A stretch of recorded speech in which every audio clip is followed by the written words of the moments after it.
What's up, y'all? It's your girl, Jerica, and I am finally back with yet another Ghetto Bible Tale. And today we're going to discuss, the time when the ground opened up and swallowed all them people. So get ready for this one. Before we can get into our story, y'all already know how this goes. We must first discuss the rules of context. I have a video that is better dedicated to the rules of context. I will link that video in the description. But for the sake of this video, we're going to run through the rules real quick so we can get into our story. Rule number 1 of context is language. The Bible wasn't originally written in English, people. It was written in ancient Hebrew and ancient Greek. Think about that when you're reading it. Rule number 2 is history and culture. The history and culture of the Bible is an ancient Israel culture. Please don't apply your modern day culture to the Bible. It ain't going to work. Okay? Rule number 3 is reading the Bible as a whole. Take the Bible for what it is, from beginning to end, Genesis to Revelation. Don't cut, snip, copy, paste, none of that, okay? And the final rule of context is the Holy Spirit. Talk to the Lord your God, ask him to bestow his Holy Spirit upon you so that you may gain understanding of what you are reading. Once you understand the rules of context, we can proceed on in our story. Now, this story was not requested by anyone. Something personal happened in my life and it made me think about this story. So, the story of the ground opened up and swallowed people. That take place in the book of Numbers, chapter 16. A little backstory. Where we're at in Numbers 16 is children of Israel that have been delivered from Egypt. They crossed the Red Sea, and now they're wandering the wilderness. Moses has been appointed as their leader, and God has chosen the tribe of Levi to be his priestly tribe and his holy tribe. And within the tribe of Levi, it is divided into 4 different groups, and each group has its own duties within the temple or tabernacle.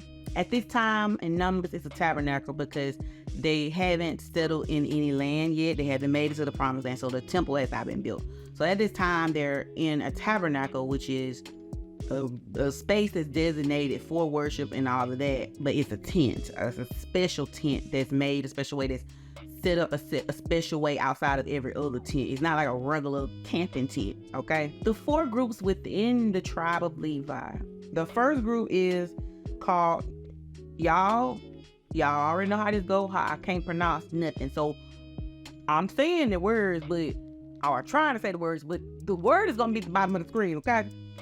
So anyway, the first group within the tribe of Levi, they are called the Kohanim, or you can call them the Aaronites. These are descendants of Aaron, who is the first high priest of Israel. And the Kohanims are the only Levites that can be high priest or priest. Okay? They are the only ones. You have to descend from Aaron's bloodline to be a priest. If Moses your daddy, you cannot be a priest, okay? Aaron gotta be your daddy, your granddaddy. You have to come from his bloodline in order to be a priest, okay? So that is the first group of the Levites, the Kohanim, or you can call them the Aaronites. Okay, the second group of the Levites are called the Kohathites. I could totally be pronouncing that wrong. Like I said, the name is at the bottom of the screen. The Kohathites. They're descendants of Kohath. For those of you that don't know, Kohath is the father of Moses, Aaron, and Miriam. That is the tribe that Moses descends from. Well, I mean, that's the person that Moses descends from. And the Kohathites, their job within the tabernacle was to take care of holy vessels. So these were the people who took care of like the holy bowls, the holy grails. They also took care of the Ark of the Covenant. They kept it clean. They're the ones who will move it. Because, if you weren't a Kohathite and you went and touched the Ark of the Covenant, you died. These were the ones that carried it. They were responsible for carrying it and moving it. That was their job within the tabernacle. The next group of Levites were called the Gershonites, and they're descendants of Gershon, his name at the bottom of the screen. They took care of curtains and hangings and ropes of the sanctuary. So basically kind of like decorations up and down.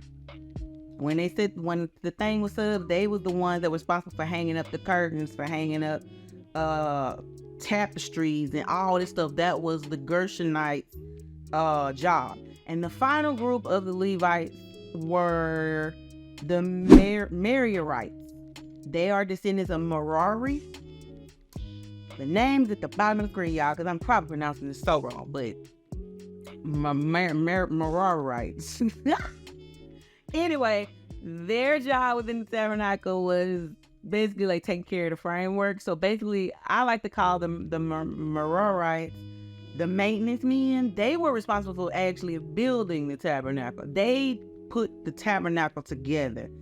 So when Israel picked up and they started traveling, the Merarites were the people that were carrying the tools they took to rebuild the tabernacle wherever they settled at next.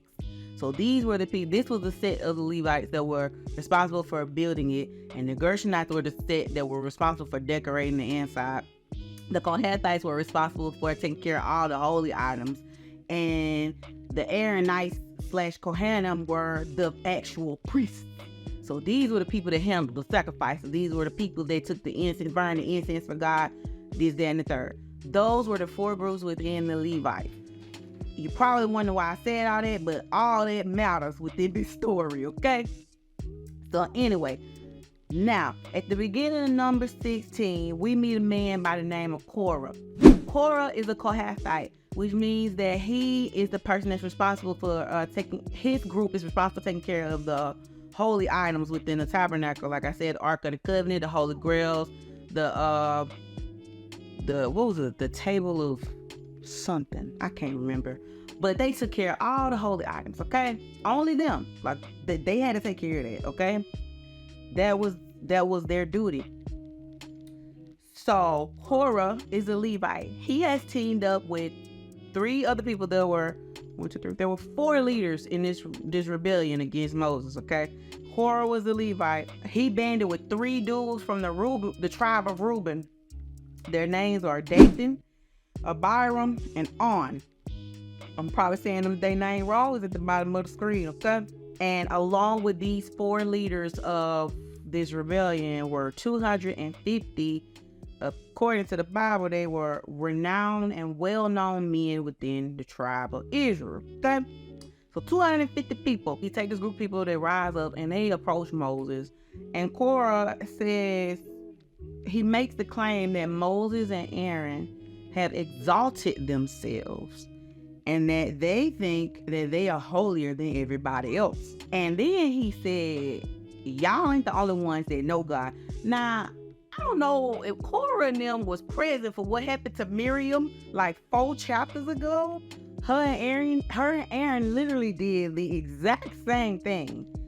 Who Moses think he is? He think he holier than everybody else. How he the leader of everybody else? And then y'all know what happened to Miriam, right?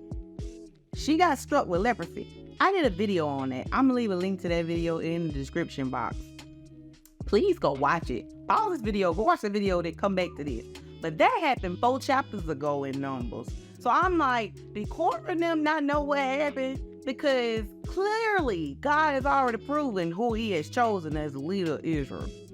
He had, like, I know they had to know, because when Miriam was struck with leprosy, the tribe had to stop because they was in the midst of moving. They had to stop moving for 7 days to wait for her leprosy to heal before they could move again. I know that rumor went through the whole 2 million people in the tribe. I know it did. I know they knew about that. Anyway, I just imagine at this point, honestly, I think there were probably more people who came for Moses because people stayed coming for him. And dude was pretty meek, to be honest, because I don't think I could have been as calm as Moses was. But anyway, I just imagine when Korah and them came up to him and they told him, you ain't holy, you ain't God, blah, blah, blah, blah. I just imagine Moses was like, I ain't even want the job anyway. I mean, I've been trying to get a job. I've been wanting God to get somebody else to do it. I don't want to do it anyway. Think I want to do this. No, I don't want to do this. I'm going to be laid up on a beach somewhere smoking a cigar doing this. Moses tell them, since y'all don't believe me, God gonna have to show you. So he tells them, tomorrow, God will show y'all who is holy and who ain't. He tells them to take censers, which is a incense holder. They had them in the tabernacle. They were bronze, I believe. They were bronze incense holders. And they would use them whenever the priest would offer up incense to God for atonement. So Moses tells them, go get your censer and your incense, and he tells them to light them the next day, and God gonna show y'all who holy and who ain't. And then Moses goes on to call them prideful, because he was like, well, he was more so talking to Korah, because Korah is a Levite. The other three dudes weren't. Korah was the main leader, so he's mostly talking to Korah, and he was like, so being chosen by God to be near to him wasn't enough for you? So basically he was saying, like, the Kohathites had an important job within the temple, y'all. They took care of holy items. That means they had the Ark of the Covenant. The Ark of the Covenant had the 10 Commandments in it. It had two other things. I just can't think of what they were, but it were other things inside of it. And they were the only people who could touch it. Moses couldn't even touch the Ark of the Covenant. They could touch it. So he was saying, like, you already have a sacred job, and God chose the Levites, y'all. He chose the Levites to be his. He chose them. And Moses was like, so what you saying? Your job ain't enough? That you gotta have more? You already near to God? This ain't enough for you? You want more? You coming for my position? A position that I didn't even want, I didn't ask for, that I got put in by God? And the fact that you even coming for this position means that you coming for God, because God put me here. I didn't ask to be here. Moses did not want to be the leader of Israel. He did not want to do that. He was not interested in being bothered by 2 million people. He wasn't trying to be nobody's president, nobody's king, none of that. He wasn't trying to do none of that. That man was trying to live a peaceful life with his wife and kids and die happy. That's all he was trying to do. He was not trying to be the leader of Israel, but God called upon him, and that's how he ended up being the leader. And then Moses said, you had the audacity to want to be a priest too? So you want my job and you want Aaron's job? Your job ain't enough? And he said, and Moses made the comment like, who is Aaron? He ain't nobody either. He's like, we ain't nobody. But God chose us to be in these positions, and we just got to do what God tell us to do. Be happy in the lane that God put you in. Be happy in the ministry that God put you in. Don't be trying to take over somebody else's spot, because that ain't what God wants you. If that's something God wants for you, he will move you. Don't try to make the move on your own. And that's basically what Moses said to Korah in that moment. But he said, don't worry about it though, because tomorrow God gonna show you who the Holy One is, okay? I think in that moment that Aaron should have spoke up, and he should have been like, man, y'all just need to go on home, because do y'all not remember what happened to my sister? Y'all need to go home, man. Let this go. It ain't that deep. Let it go. That's what I feel like Aaron should have spoke up and said something, but he didn't. Aaron probably didn't feel like being bothered, okay? Along with Korah, like I said, there were 3 other people. There was Dathan, Abiram, and On. I'm assuming that On was the only one that was physically present with him, because the Bible states that Moses called for Dathan and Abiram. He sent for them because obviously he heard about them being a part of this rebellion with Korah. And Dathan and Abiram was like, nah, we ain't coming out there. You ain't nobody. You done brought us out of Egypt, the land of milk and honey. That's what they call Egypt. Now, mind you, they were slaves in Egypt. You brought us out the land of milk and honey to bring us to the wilderness to kill us so we can die, and just so you can act like you a king over everybody. That's what Dathan and Abiram said. Very rude, very disrespectful to Moses. And Moses got pissed off. He was so mad about it.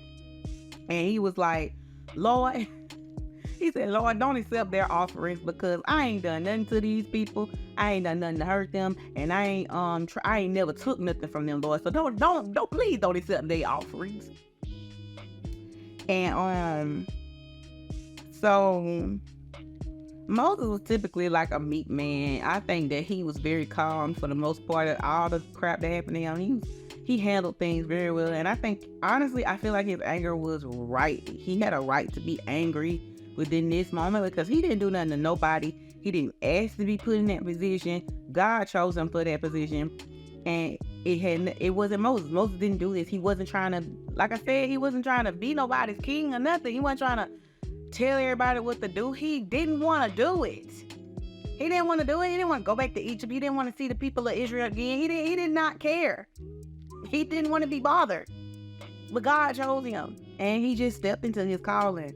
And now everybody mad at him for doing what God told him to do. But anyway, once again, he reiterates to Korah and them like, hey, you know what? Just get your censers and be at the tabernacle meeting in the morning.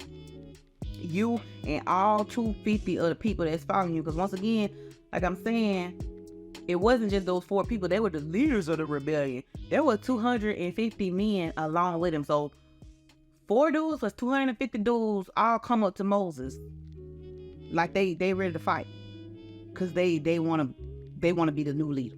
They feel like he think he holier than thou. So anyway, Moses as a leader, I feel like he took the right approach. He let God handle this situation because honestly, in my opinion, with him being the leader, I'm pretty sure he had a group of men that sat under him that would willing to do whatever he said to do. If he had said, kill all 250 of these people for going against me, he could have. He could have done that, but he didn't. He was like, you know what? I'm going to let God show y'all who really for him and who really ain't. I'm going to let God handle this. Which I feel like is something that we should all strive to do, is to let God handle the situation. Because when we try to handle a situation on our own, we mess stuff up. So Moses did the right thing by letting God handle this situation. So the next day comes and they meet at the tabernacle of meeting. And the tabernacle of meeting was where God's spirit would go whenever he kind of dwelled with them. And usually God will show up in the form of a cloud or smoke and sometimes fire. Most of the time when he was at the tabernacle meeting, he showed up as a smoke, a pillar of smoke, or you can call it a cloud. I want to say that they call it the Shekinah. The words at the bottom of the screen. Shekinah. That's the terminology that people use to describe his form at that moment. Shekinah glory, which is a pillar of smoke or a cloud.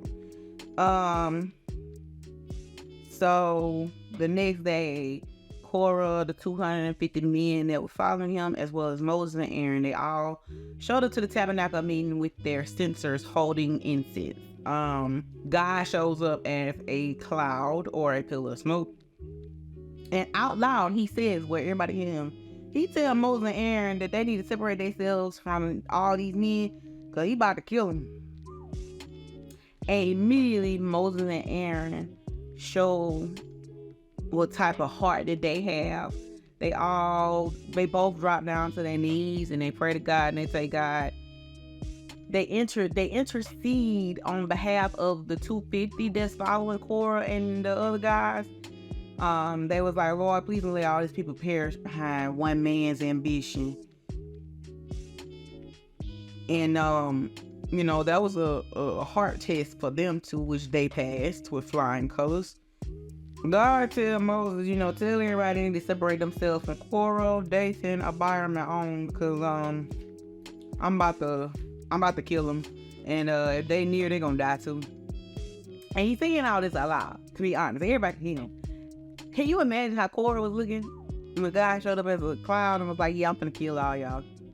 Like, I think I would have been. A part of me is like, is this some kind of pride on Korah's behalf or the other 250? Like, y'all see God there, y'all hear him saying that he's about to kill you, and nobody thought to say, like, nobody thought about repentance. Anyway, Moses speaks out and he says, I'm sorry, I'm tripping. Dathan and Abiram are not there.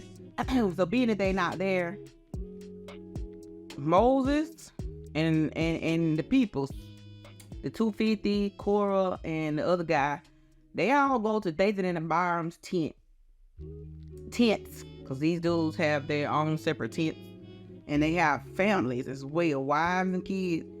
Moses goes out to them and he tells them to come out. Everybody need to come out. He tell all the neighbors that whoever tents is around Dathan and Abiram, he said, y'all got to get these tents out of here, because God said that he about to consume these folks, and you don't want to go down with them. So people started leaving. Like, they listen. They all started leaving.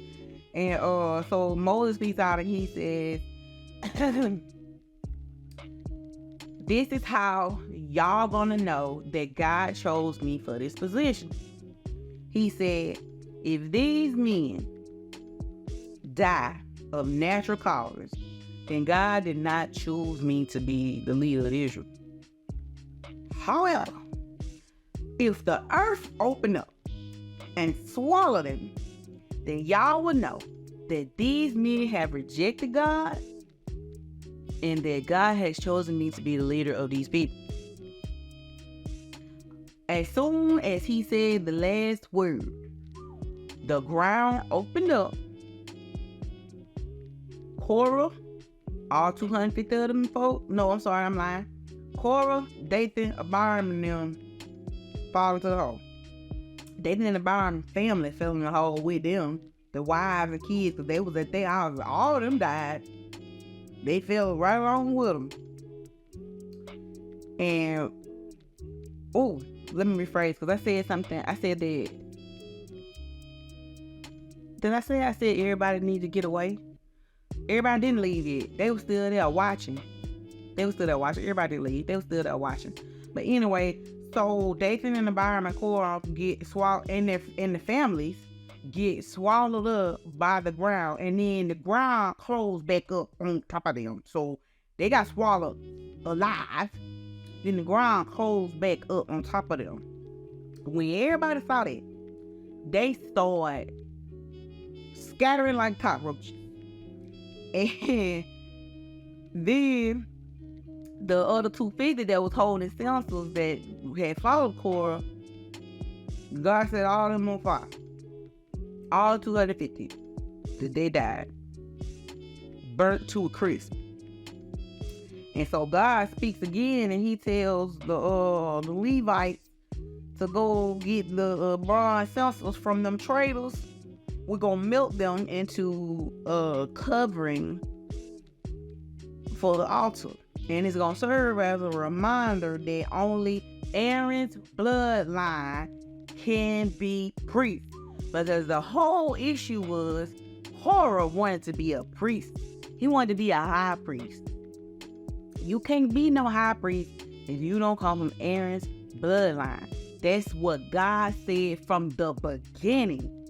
He is the person, he is the one that designated all them jobs for all them different Levites, all them sections of Levites. He designated the jobs for them. And he chose Aaron and his bloodline as high priest. They were the priesthood. Korah was questioning God's decision on this. And God said that they gonna take those traitor censers, melt them into this thing to hang over the altar. That is a reminder that Aaron's bloodline is the priesthood, and that's it. I'm pretty sure nobody else tried to be high priest after that. You couldn't have. But anyway, and he also said that only Aaron's bloodline could offer incense to the Lord. Once again, the priesthood, because they were the ones who atoned for the sins of people. Because at the time, the only way you get to God is through priests. You couldn't just pray yourself for your own sin. You had to go through a medium, which was the priest. And God was like, I'm only talking to Aaron's bloodline. They the priesthood. That's who I chose to be the priest.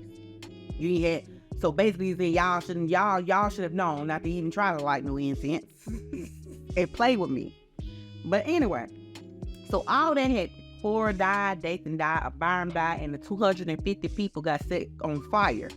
and then they did the little memorial or the reminder, right? So all they had, the next day, the rumor started.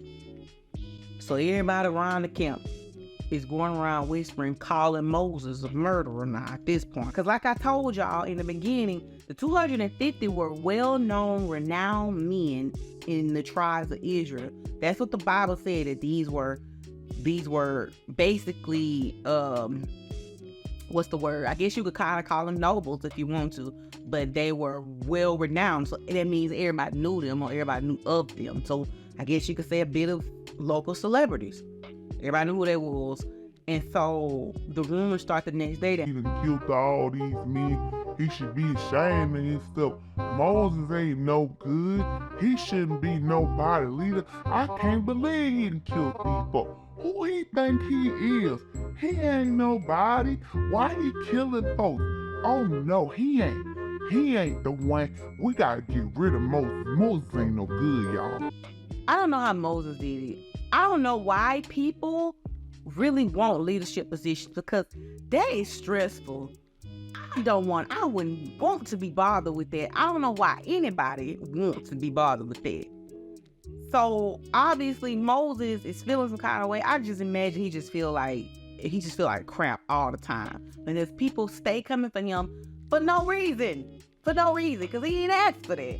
But anyway, so y'all, all these people, they start talking mess, and all of these people go and approach Moses. What they do that for? Because what I'm trying to understand is, there was some people there to witness that ground opening and swallowing people up. Y'all stupid enough to call for Moses again? That don't even make, man, that's dumb. That's stupid. I don't know what the heck people thinking. But whatever, they come to Moses again. And when they show up, because like I said, Moses was at the tabernacle meeting. So they show up to the tabernacle meeting. Once again, tabernacle meeting is where God's spirit be resting at. So God is already there. Y'all show up while God is there. God gets pissed all over again. He's like, oh, so we got more people that want to question me. Okay, so God tells Moses and Aaron, look, y'all need to get out the way, because I'm about to consume these folks. I'm sick of this mess. I'm about to kill everybody. And Moses and Aaron immediately drop on the ground and they intercede again, showing their heart again. Because I would have been like, go and get them, Lord. I'm sorry. Go and get them, Lord, because I'm tired of this. Go and get them. Not Moses and Aaron. Moses and Aaron had true, genuine love for the people. They had heart for the people. And that's one of the things that I said that people should pray for every day, is genuine love. Because the fact that these folks are coming up against Moses, and honestly, I think they would have killed him if God wasn't there. They coming up against Moses to bring harm to him, to drag him down, and instead of him getting angry, he is on his knees interceding for them.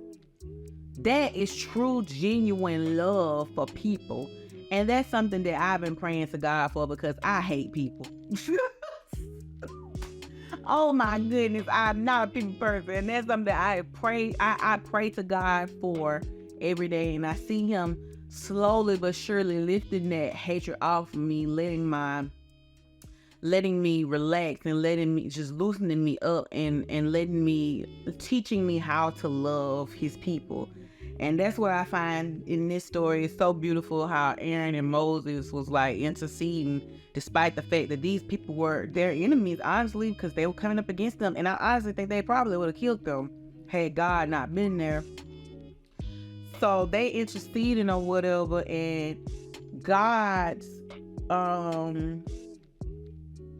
wrath, it breaks out into the people. So his wrath like ignites a plague, and people just start dying, and like they just start dropping like flies.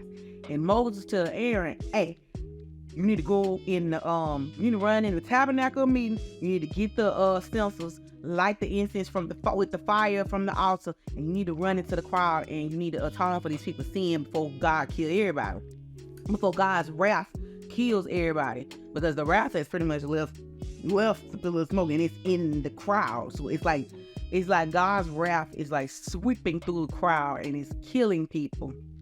And mind you, these is thousands of people that come from Moses this time. Like the first time was 250. This is thousands of people who have come to basically attack and kill Moses. And Aaron has to run inside. He has to get the censer. He has to put the incense on the censer. He has to light the incense from the altar. And then he got to run back outside into the crowd of people. And he got to try to get to the set of people before God's wrath get to the people, just so he can stop and atone for their sins for them so they don't die. Can you imagine that? Can you imagine the pressure?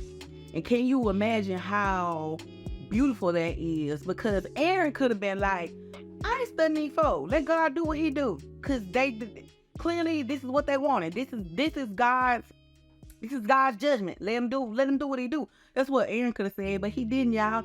Aaron put on his running shoes. Aaron ran in that temple. Aaron grabbed that censer. Aaron grabbed that incense. Aaron lit the incense, and then he ran into the crowd. He runs into the crowd. He gets on the other side of God's wrath. He stops. He gets down. He falls on his face. He atones for people's sin, and God's wrath disappears. And everybody behind Aaron survives. So at that point, the God's wrath had eradicated 14,000 people. Now listen to this. It killed 14,000 people. So can you imagine how many people behind Aaron?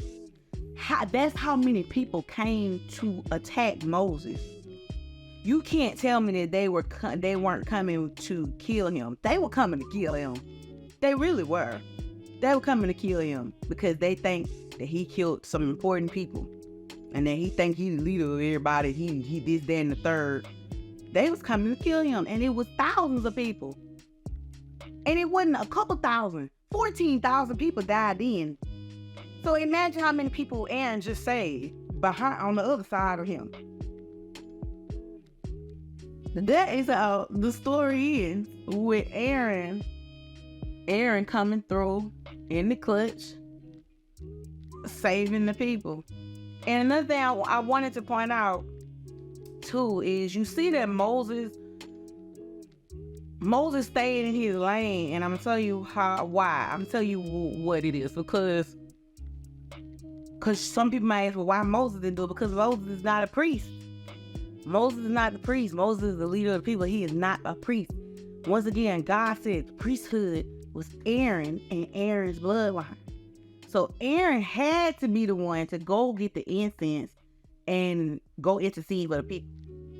Yeah, Moses told him to go do it, but Moses couldn't do it himself. Aaron had to do it. And you have to think about how Aaron was feeling at this moment too, because not only was people coming for Moses, they was coming for Aaron as well. Because Korah and them came for Aaron. They want Aaron's job. Then all other people also came for Aaron too. And like I said, Aaron could have easily said, let God's will be done. This is God's will for these people. It's for them to die. But he didn't. Every time these people came for Aaron, every time these people came for Moses, they both interceded for them, interceded for their enemies. That is a beautiful thing, to be honest. That is a beautiful thing. And Aaron and Moses are a picture of what true, genuine love for God's people is. And it is how we should be anyway. It's really how we should be. I think that we should all try to model ourselves after Moses and Aaron, because their heart posture was perfect. It was just right. Because slowly, I know we mentioned Moses a lot, but if you actually read a lot through Numbers and stuff, you start to see the growth of Aaron, which is Moses' brother, for those of you that don't know. You really see the growth of Aaron from the golden calf moment up until the moment he dies. Like, he really does grow as a child of God. Like, you see his spiritual growth in real time. And I think that it's very few people in the Bible where you get to see their spiritual growth like that. I think it's cool to see how he was from the beginning and how he ends up being, you know. But that's the story of when the ground opened up, swallowed all them people. If God don't play about me was a perfect, it'd be Moses. Because people stayed coming for Moses and God stayed coming to save Moses, basically. But like I said, Moses and Aaron are pictures of true, genuine love for God's people. And there are two people I feel like we should model ourselves after. We should model ourselves after the actions or the ways that they were. We should definitely pray to have more love in our heart for God's people, even if they're not doing what you think God said they should do or whatever, or if they treating you bad, whatever. At the end of the day, we're all God's people and we should still love them regardless, because God loves us regardless. Thanks for watching this video. Please like, comment, and subscribe. If you'd like to request a topic for a video or a story, please leave a comment on this video below. Or you can go to ghettobibletales.com, scroll down to the request section, leave your request there. Or you can go to any of my social media pages and leave a comment there at Ghetto Bible Tales. This has been your girl, Jerga, and until next time, I'm out, y'all.